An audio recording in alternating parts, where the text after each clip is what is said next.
네, 핵심 주제 32번째는요. 우리가 IS 곡선이라는 걸 배우겠는데 요 IS 곡선은요.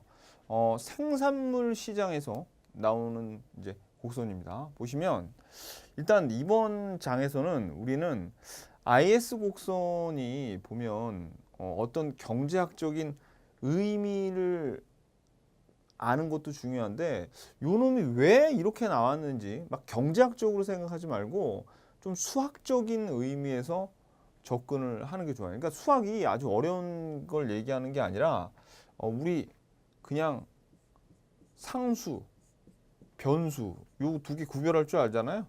요거 두 개만 구별할 줄 아시면 됩니다. 자, 그러면 IS 곡선의 정의를 한번 볼게요. 자, 여기도 봐봐요. 우리 지금 이게 케인즈 모형을 설명하기 위해서 나온 거예요.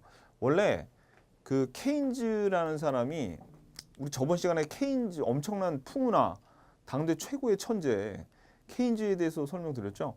케인즈가 일반 이론이라는 책을 처음에 냈을 때 사람들이 어, 좀 어려웠어요, 책이. 그래서 이제 영국의 경제학자 중에서 힉스라는 사람이 나와가지고 그 일반 이론을 조금 쉽게 만들기 위해서 IS 곡선과 LN 곡선을 사용해가지고 이제 그 설명을 했는데 거기에서부터 나온 거예요. 근데 이 IS 곡선은 말씀드렸듯이 케인즈 이론을 설명하는 거잖아요. 그러니까 주어진 물가 수준이에요. 그러니까 물가는 아직 움직이는 게 아니에요. 물가는 움직이는 게 아니에요. 그래서 자, 그리고 생산물 시장의 균형을 이루는 이자율과 소득에 대해서 알아보겠다. 이거였죠. 이거였죠가 아니에요. 이건데, 그러면 선생님, 생산물 시장 말고 또 다른 시장도 있어요? 그렇죠. 우리는, 자, 뒤에 가서 배울 건데, 생산물 시장하고 좀 반대가 되는 개념이 그동안은 우리가 노동시장에 대해서 배웠지만, 이 거시경제학에서 또 그동안 우리가 다루지 않았던 시장이 있어요. 무슨 시장이 있냐면 화폐 시장에 대해서 나올 겁니다. 그래서 자, 미리 이제 좀 말씀을 드리면 이 IS 곡선이 생산물 시장의 균형을 나타내는 거거든요. 그리고 화폐 시장은 뭘 나타내는 거냐면 LM 곡선이라는 곡선이 나와요. 그래서 요 두 개의 곡선, 화폐 시장과 생산물 시장의 균형을 이루는 요 두 개의 곡선을 가지고 우리가 뭐를 분석할 거냐면 이자율이 어떻게 결정이 되고 국민소득하고 얘네 둘은 어떤 관계가 있나를 살펴볼 거예요. 근데 우리가 저번 시간에 핵심 주제 31번째 케인즈의 모형에서 우리는 어떤 걸 배웠냐면 이거 배웠던 거 기억나요, 여러분들? 여기에 Y는 AE 45도선의 총 곡근 곡선이고 그리고 요렇게 지나가는 총 지출 곡선이 있다 그랬죠. 그래서 이게 Y하고 여기는 총 지출에서 국민 소득이 정해진다 그랬잖아요. 근데 우리가 여기에서 알 수 있는 거는 국민 소득이 어떻게 결정이 되는지 간단한 아이디어만 알 수 있었죠. 유효 수요가 되게 중요하다는 거, 그 정도 알 수 있었는데 이제 우리는 뭐가 궁금하냐면 야, 저기 요 국민소득하고 굉장히 중요한 이자율 있죠. 이자율하고 국민소득의 관계는 어떻게 될까? 이걸 알고 싶은 거예요. 그래서 어디에서? 생산물 시장에서. 그래서 우리는 앞으로 이제 어떤 곡선을 그릴 어떤 평면을 쓸 거냐면 요 수직축이 이자율로 되어 있고 그 다음에 수평축이 GDP 즉 생산량 국민 소득으로 되어 있는 이제 이런 평면을 쓸 거니까 그럼 여기도 변수는 뭐가 변수라는 거예요. 이제는 IS 곡선을 쓸 때는 이자율과 그 다음에 요거 소득이 변수가 되는 거예요. 자, 그러면 IS 곡선은 어떻게 도출을 하느냐? 자, 보시면 이자율이 상승하잖아요. 그러면 자, 우리가 여기 원래 총 지출에다가 X-M 있죠? 요거는 지금 IS 곡선에서 없다. 그러니까 지금은 외국은 없다고 그냥 치자고요. 아셨죠? 외국은 없다고 치고 우리가 요 총 지출이 C 플러스 I 플러스 G로 이렇게 구성이 되어 있다라고 하는데 이 중에서 이자율하고 C도 있고 I도 있고 G도 있는데요. 이 중에서 이자율하고 관계가 있는 것은 투자 지출입니다. 일단은 요게 사실 이자율하고 상관이 없는 거는 아닌데 소비가 요 소비는 뭐의 함수라고 그랬어요? 소득의 함수라고 그랬죠. 그죠? 그래서 우리는 뭐라고 가정할 거냐면 이번에는 자, 이 이자율하고 관계가 있는 거는 요 투자에 관계가 있다는 거예요. 왜냐면 자 보세요. 우리가 투자는 누가 투자합니까? 기업이 투자하죠. 그럼 기업은 어디에서? 은행에서 사람들이 저축한 거를 기업이 빌려오잖아요. 근데 만약에 이자가 높으면은 돈 덜 빌리겠죠. 이자가 낮으면은 기업은 돈을 더 많이 빌리려고 해서 더 투자를 많이 할 거 아닙니까? 그러니까 우리가 요 총 지출에서 이자율과 관련이 있는 건 뭐다? 요 투자다. 투자만 이자율하고 관련이 있고 나머지는 외생적으로, 그래서 여기 제로를 한번 붙여볼까요? 외생적으로 주어진다라고 이렇게 얘기를 해볼게요. 그래서 투자 지출이 감소하면 총 지출이 감소하고 총 지출 곡선은 하방으로 이동해서 국민 소득이 감소한다라는 말은 무슨 뜻이냐? 봐봐요. 이자율이 상승하죠? 자, 여기 말씀드렸듯이 자, 이제 그러면 자, 여기 나왔듯이 이자율이 상승하면 투자는 줄어들 것이고 이자율이 이자율이 하락하면 투자는 증가할 것이다. 서로 반비례 관계 있잖아요. 그러니까 여기 봐봐요. 이자율이 상승하면 투자 지출이 감소할 것이고 총 지출도 감소할 거잖아요. 그런데 우리가 핵심 주제 31로 봤었던 총 지출 국민 소득 모형에서 요게 A2였죠. 근데 여기서는 요 i를 상수로 놓고 있었잖아요. 그죠? 그래가지고 만약에 요 i가 감소하게 되면 요 곡면에서는 요 총지출 곡선이 밑으로 이렇게 하방 이동을 하게 돼. 무슨 뜻인지 아시죠? 지금 그 얘기예요. 요 얘기. 그래서 이걸 뒤에다 그림으로 나타냈는데 보세요.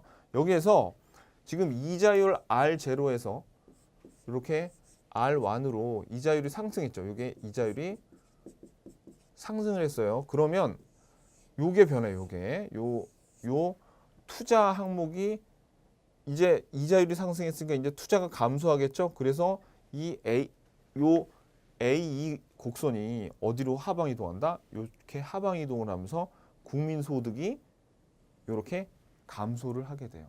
그러면 우리가 봐봐요. 우리가 그리려는 건 뭐였어요? 여기 이자율하고 국민 소득의 관계를 나타내게 됐잖아요. 그러니까 봐봐요.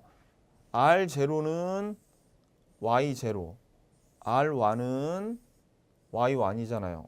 요거 둘 중에 어느 게 더 커? Y0가 더 크죠? 요거 둘 중에 아까 R0에서 R1으로 상승했다면서요. 그러니까 요게 더 크잖아. 그러니까 지금 이게 어떻게 될 거냐면 이렇게 되겠네.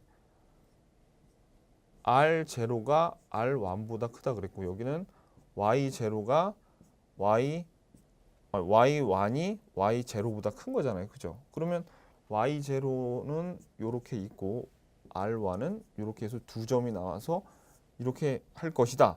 이렇게 그렸는데 이거를 도출해낸 게 이겁니다. 자, 보세요. 자, 여기 보면 처음에 최초의 이자율이 R0일 때 국민소득은 처음에 요 총지출과 요 총공급이 만나니까 국민소득 Y0였죠. 그런데 이제 R1으로 이자율이 상승했어. 그러면 이자율이 상승하니까 요 투자 지출 자체는 감소를 하게 돼서 요게 밑으로 이렇게 하방 이동하잖아요. 그러면은 이번에는 요 총지출 곡선과 총공급 곡선이 만난 게 여기니까 R1하고 이자율 R1하고 국민소득 Y1이 이렇게 되죠. 근데 Y0가 더 크죠. Y0가 더 크잖아. 그죠? 그리고 여기는 R1이 더 크잖아요. R0보다. 그래서 요 두 점을 얻게 됐다. 그러면 우리 말씀드렸지만 경제학에서는 증가하고 감소하느냐가 중요하다 그랬죠. 증가하고 감소하는 게 중요하다 그랬으니까 여기에서 IS 곡선은 두 점을 잇는 요 선이 바로 IS 곡선입니다. 우하향하잖아요. 즉 이 말은 무슨 얘기냐? 이자율이 상승할수록 이자율이 상승할수록 국민 소득은 점점 감소한다는 얘기예요. 그 원인은 뭐다? 그렇죠. 투자 지출이 감소하기 때문에. 아셨죠? 이게 지금 31하고 다 요거 31에서 봤던 거예요. 이자율이 상승하면 국민 소득은 감소한다. 그 이유는 투자 지출이 감소하기 때문에. 아셨죠? 자, 요거는 지금 그래서 어디에 있냐면 그러면 여기에 있는 지금 두 점을 이었잖아요. 근데 지금 요 점과 요 점은 지금 어떤 점입니까? 균형이 이루어지잖아요. 생산물 시장, 화폐 시장이 아니라 생산물 시장에서 모든 균형이 이루어짐이 요 IS 곡선이 있다는 거예요. 그러면 한 요 점은 만약에 A 곡선이 이렇게 됐다면 이거는 한 요쯤에 있었을 겁니다. 아셨죠? 그래서 IS 곡선은 생산물 시장이 이자율의 변화에 따라서 총 지출이 변하는 것을 모든 균형점을 여기다가 나타낸 거예요. 그러면 자, 우리가 균형이 아닌 점은 IS 곡선과 LN 곡선이 어디쯤 나타날까? 한번 볼게요. 우리가 여기가 지금 A점이고 여기가 B점인데 우리가 방금 봤던 건 뭐냐면 요 놈이 예를 들어서 우리가 방금 요거 봤던 거죠? 그래서 요거는 뭐라고 할까? 요건 알파라고 그럴까? 그 요거는 베타라고 했으면 지금 얘는 어디에 있냐면 지금 이 점은 Y0와 R0니까 R0와 Y0 여기가 알파겠고 여기는 베타일 거예요. 그죠? 그러면 그래서 우리가 균형인 점은 IS 곡선상에 있잖아요. 그러면 지금 만약에 요 점 A점에 있는 거 있죠? 이 A점은 지금 어떤 상태에 있어요? 어떤 상태? 초과 공급이에요? 초과 수요예요? 지금 총 지출은 이만큼인데 총 공급은 이만큼이죠. 그럼 이건 어떤 상태이냐면 초과 공급 상태예요. 초과 공급을 우리가 ES라고 하죠. 자, 그래가지고 초과 공급 상태에 있어요. 그러면 요 A점은 봐봐요. 지금 어디에 있냐면 이자율이 R1인데 국민소득이 Y0인 곳이네. 그러니까 이자율이 R1이고 국민소득이 Y0인 곳이에요. 그러니까 어디에 위치하냐면 여기 위치하는 거예요. 여기 위치하는 거죠. 그러니까 초과 공급은 IS 곡선 우측 상방에 여기에 있는 모든 점들은 다 어떤 상태예요? 초과 공급 상태예요. 그러면 이번에는 여기 한번 볼까요? 지금 요게 균형이죠? 그죠? 요게 균형이고 요거는 그러면 불균형 상태네. 그죠? 그러면 이거 지금 어떤 상태냐? 총 공급은 이만큼인데 총 지출이 이만큼이니까 이만큼 초과 수요가 생겼죠? excess demand, 초과 수요가 생겼대요. 그러면 이 점은 어떤 점인지 봤더니 이자율은 R0고, 그죠? 요거고, 그 다음에 국민소득은 Y1이야. 그러면 Y1이 있고 R0가 있는 요 점이에요. 그러면 이번에는 우리가 요 IS 곡선을 기준으로 해서 IS 곡선의 하방 좌측에 있는 쪽은 초과 수요가 존재하고 요 우측 IS 곡선의 우측은 초과 공급이 존재한다 라는 걸 알겠죠? 그러면 여기 있는 애들은 다 어떤 애들이에요? 여기 있는 애들이지. 여기 있는 애들이 바로 요 밑에 들어가고 그 다음에 요 밑에 있는 애들은 일로 들어간다는 얘기예요.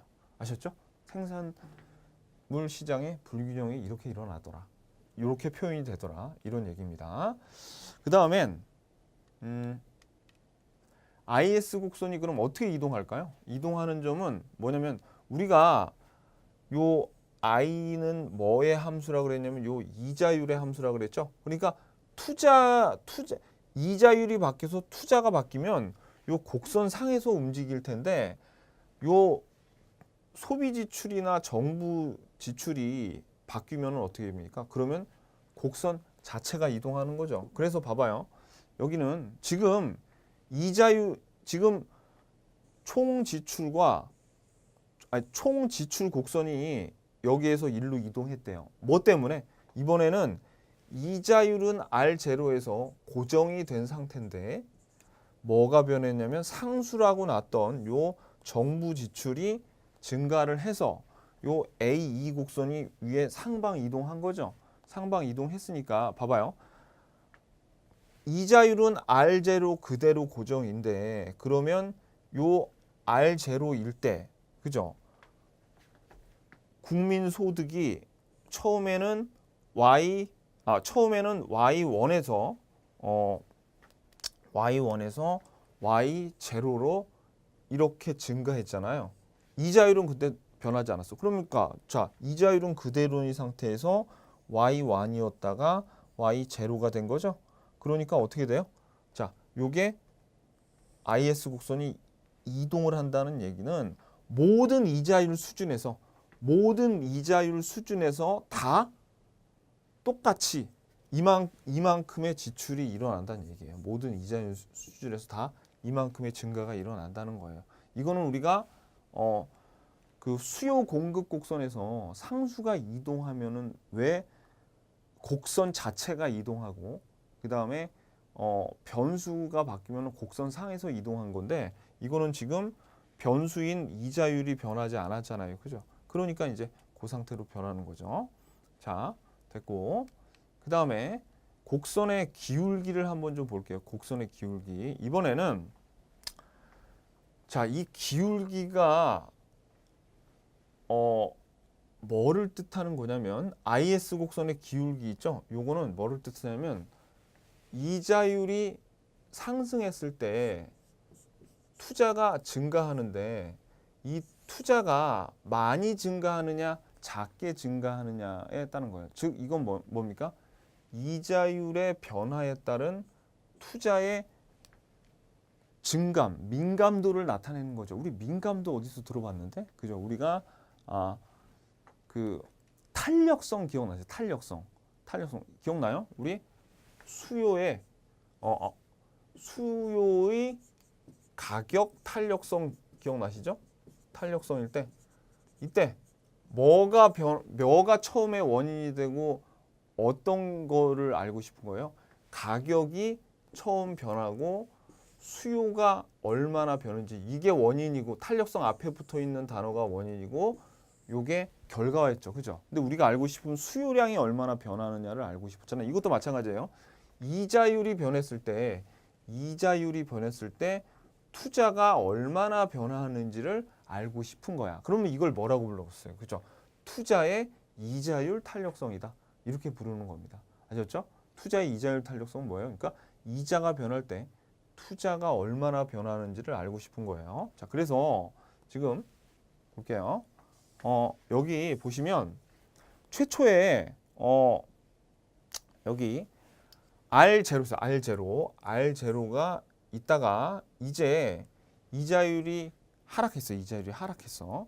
이자율이 얼만큼 하락했냐면 여기에서는 R1만큼 그리고 여기에서는 R1만큼 똑같이 하락을 했는데 이 경우에는 이자율이 자 R0에서 R1으로 똑같이 하락했는데 총지출 A1 곡선 같은 경우에는 굉장히 많이 투자가 줄어들었죠. 이자율이 높아지니까. 그런데 요 A 곡선 같은 경우에는 이자율이 요 곡선으로 직선을 그리지 말고 이렇게 자 얼마나 투자가 많이 감소했냐면 요 A2 같은 경우에는 이자율이 똑같이 R0에서 R1으로 이렇게 상승을 했을 때 요만큼 줄어들었어요. 투자가. 근데 A1 같은 경우에는 얼만큼 줄어들었냐면 이만큼 많이 들었죠. 그러면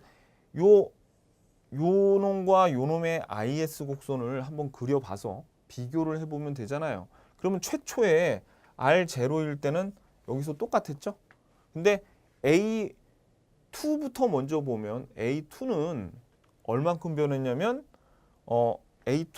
A2에 변했을 때의 소득이 Y2니까 요거고 그 다음에 투자가 훨씬 더 많이 준 Y1은 여기죠. 그러면 이어줘야지 서로. 자, 요 A2 곡선은 자 R0, Y0에서 시작을 해가지고 R0, Y0에서 시작을 해가지고 이번에는 R1 그 다음에 Y2로 이어줘야 되죠. 그럼 R1, Y2는 여기에요. 그래서 요 점과 요 점을 잇는 요 선이 IS2 즉 요거에 관한 곡선이죠. 자, 그럼 이번에 색깔을 좀 바꿔서 자 이번에는 자 최초에는 Y0 그 다음에 R0였어. 그러니까 최초는 여기서 출발점을 똑같아요. 그런데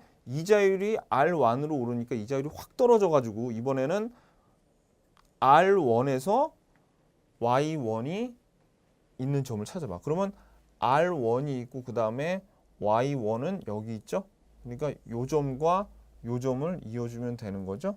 그러니까 지금 어느 게 더 탄력적이라는 어느 게 더 이자율은 똑같이 변했는데 어느 것이 더 투자가 많이 변했어요. 요 A 지저분해. 자, 다시 지우고 요 IS1이 훨씬 많이 변했죠. 그죠? 그러니까 지금 기울기는 어떻게 돼 있어? 기울기는 IS1이 더 완만하잖아. 그죠? 그러니까 우리 수요의 가격 탄력성도 어땠어요? 탄력성과 기울기는 서로 반대라 그랬죠? 그러니까 이것도 지금 탄력성이 큰 놈이 어떤 거?